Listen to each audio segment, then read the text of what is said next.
combat, different theaters, the peace dividend, the rest of it.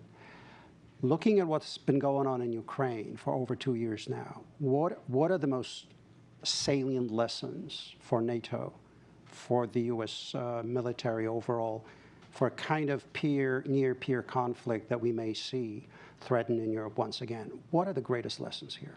Yeah, so I think the first lesson is you either win up front, fast and big, or you're in a long fight. So step one is to develop high-end capabilities and capacity at a high level of readiness so that you can win the first fight out of the starting blocks. Because what we see in Ukraine is if you don't, and you're facing a large adversary like Russia, you're going to end up in a long, protracted fight. And that fight requires a second feature, which is depth. Depth of personnel, reserves, systems to mobilize, extra equipment, munitions in sufficient stockpiles, industrial capacity that's ready to be activated or already activated to go. So win up front, but be ready to win long. That's the first lesson. I think the second lesson, you get down into tactical lessons pretty quickly, but we do see that drone warfare is sort of democratizing the third dimension. Just about everybody on the battlefield can get something into the air now and affect you from the air. That's something we're going to have to wrestle with. We're still seeing it play out on both sides in Ukraine. How much, how capably. It's easy to overstate it. It's easy to overstate these things. But nevertheless, I think use of the third dimension is not new, but being so widespread and proliferated throughout the ranks and the formations, I think that's something new we'll have to deal with. There are tons of other things to look at, but I think one of the most important ones for 32 democracies to look at is the importance of civil-military relations in this fight. And we've seen it play out in both sides. When civilian leadership is good and strong, it can galvanize the nation, and when it interacts in a positive and constructive fashion with military leadership, it produces results on the battlefield. And we should always remember that. It's one of our greatest strengths inside the North Atlantic Treaty Organization, and it's one of the greatest gifts we can cherish and nurture for generations to come. Thank you. Before I ask my last question, let me remind you of the microphone. If you would like to ask a question, please line up over there behind the standing microphone, and we'll take it from there. Last question, General. China is supporting, helping, enabling, we can call it any way we want, what Russia has been doing in Ukraine. The same goes for Iran. The same goes for North Korea. I once called it the axis of dictatorships that's aligned itself against democracies. What lessons for the alliance would you draw from that? Because you're not really dealing just with the Russia problem set. You're also looking at this wider alliance against us. Even though I understand that Secretary General does not talk of China as an adversary, we are avoiding that description. But how do we respond to that? How does the alliance prepare against that kind of alignment against us? Sure. So, yeah, a little bit controversial if we start at the right end of the spectrum of conflict, right?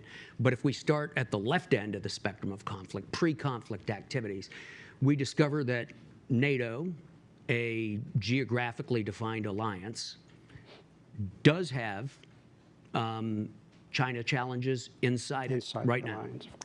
So our resilience to those challenges, our ability to protect our strategic infrastructure, our ability to protect the intellectual property of our principal military systems, all of that, those are going to be our ability to protect our data. These are all going to be very important things for us to harden ourselves against and to be resilient against, because we can already see those challenges inside the European geography today. And do we need to change our mindset also? You spoke about munitions. We used to live through this, just-in-time delivery systems during those 30 years. You spoke of the need to stockpile, to have reserves, to have redundancies in the system. Is this working itself through the alliance? Are we really understanding how profoundly the world has changed? Sure it is. I think there are two pieces of evidence for that. One, objectively, is that we are changing the stockpile requirements that we require. So we have in our plans requirements for a certain amount of stockages of various different things that you need to fight a war with. We're changing those. We're revising those upwards. I think everybody would be doing that nationally anyway, but we as an alliance are doing that. The second is with regard to personnel. A number of nations in the alliance have elected to return to some form of conscription, some form of obligatory service. A number of other ones are considering it. And in fact, I think as we look ahead, I think manpower is going to be one of the biggest strategic challenges that we face as an alliance, and we're going to have to come to grips with that. Our human resources have to be built up and have to be accessible in the same way that industrial resources and production and war stocks are. Okay, let me pause here now, turn over to the audience for question. If you would like to ask a question, please line up at the mic. Please identify yourself and pose your question, please. Okay, thank you very much. General, thanks for joining us today. Jeff Mankoff with National Defense University. You talked a lot about the steps that NATO's taken for territorial defense and deterrence. As we know, the most vulnerable places and the most likely triggers for a conflict are countries that are not in NATO. Countries like not just Ukraine, Moldova, Georgia, and others. Could you say something about the steps that NATO has taken in order to defer and deter aggression against these countries and better prepare them, and what you think still needs to be done? Sure. Yeah, that's a fantastic question, because the alliance exists for the alliance, right? The alliance exists to defend the other members of the alliance, but we don't exist in a vacuum, and we need friends and partners as well as allies. And we have a partnership program in the alliance. We designate partners in the alliance. Allied Command Operations has more than 30 active partnerships right now, formally recognized by NATO and by the nation making that partnership. Georgia and Moldova are both partner nations formally designated. Some of them participate in what we call the force pool, which means they make themselves available for some of our operations, such as KFOR. There are several non-allies operating in KFOR right now. In Georgia in particular, NATO has had an office and a robust training and interoperability campaign for some years, for about a dozen years, and that continues today. In Moldova, nations bilaterally have a lot going on, and NATO has a small office there as well. We adjust the level of effort as we look around the world. Those certainly aren't the only two partners we have, but we spend a lot of time looking at it. I think it's an important point to note that many nations that have previously or historically been considered geographically influenced by Russia are looking westward right now and are looking to establish new security partners and to shed themselves of older, less reliable security partners. And that's something we spend a lot of time thinking about as well. Okay, ma'am. Hello, I'm Liis Muir. I'm the defense counselor at the Estonian Embassy. And may I first say, I think I speak for many people on the eastern flank that we are really appreciative and grateful for your work. I think especially with the regional plans, this is really great stuff.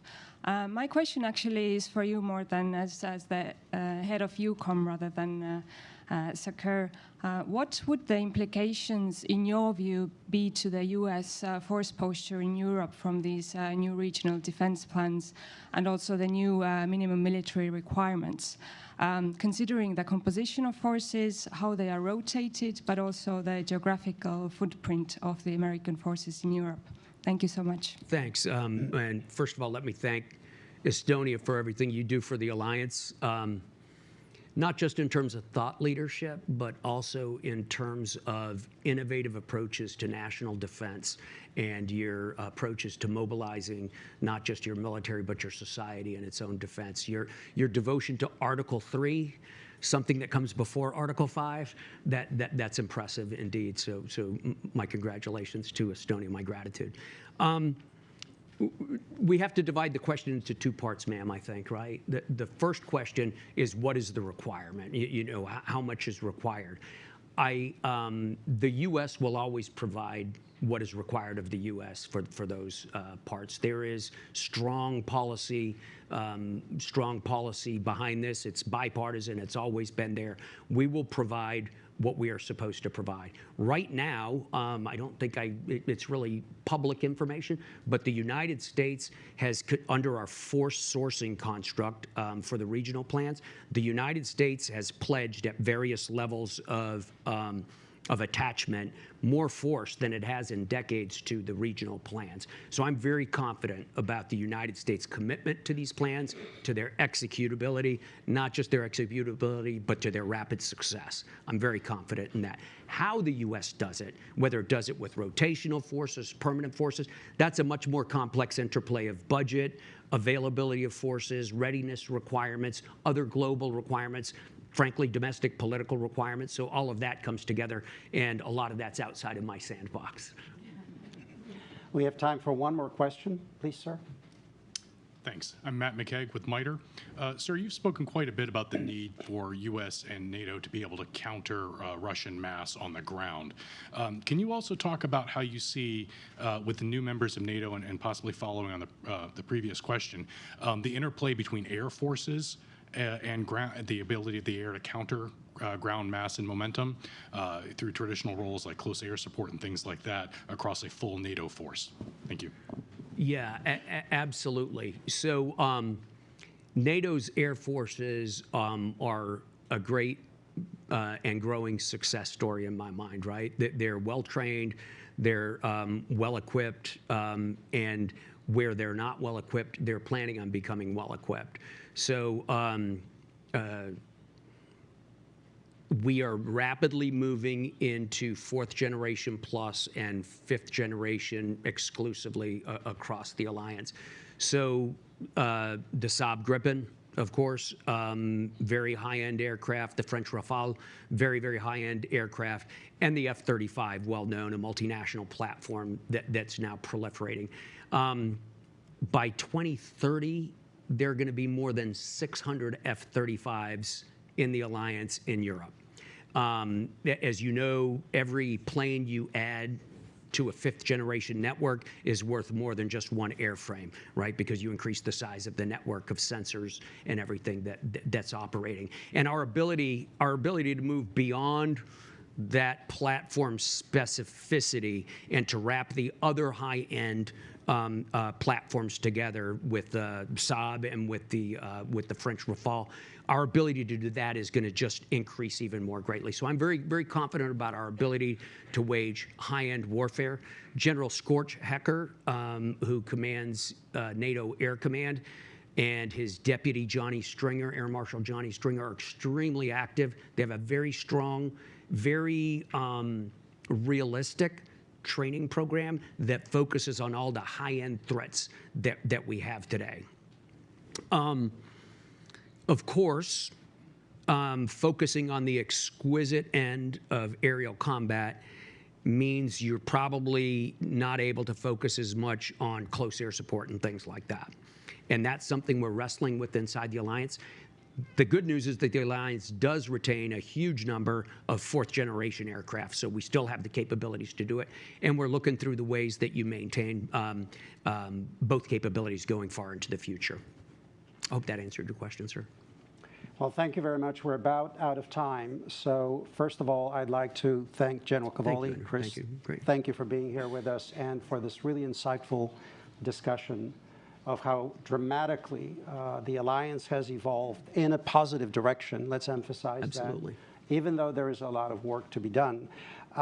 We very much look forward to welcoming you again to the Atlantic Council. And ladies and gentlemen, thank you for joining us in person. Greatly appreciate your attention. I hope this was a useful discussion for all of you. Thank you on behalf of the Atlantic Council. Thanks, Andrew.